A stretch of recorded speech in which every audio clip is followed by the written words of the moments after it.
Барлықтарыңызға сәлем. Бүгін осындай шоколадты печенье дайындайтын боламыз. Ыдысымызға қант, какао, тоз, сұйық май қосып барлығы біріккенше араластырамыз.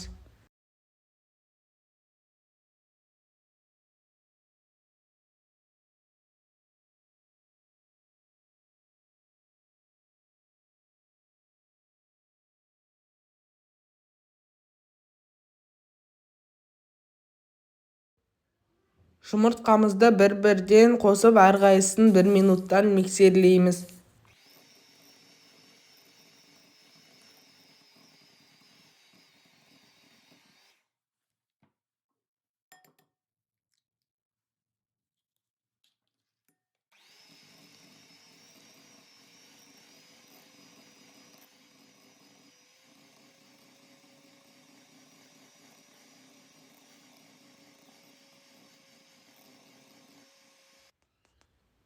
Онымен қосытқышымызды бөлек араластырып алып, 2 бөлікке бөліп қосып араластырамыз.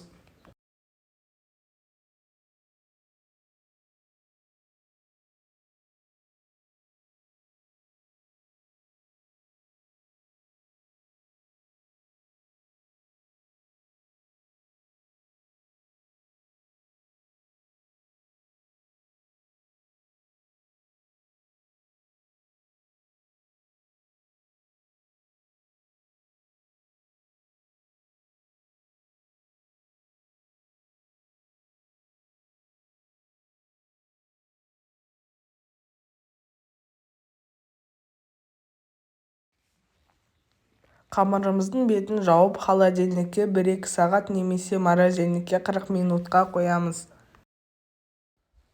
Қамырымызды 1 ас қасықтан алып, сахарный пудраға аунатамыз.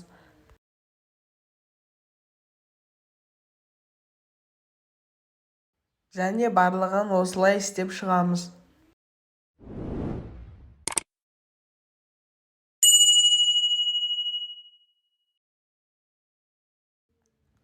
180 градуста 12 минут пісіреміз.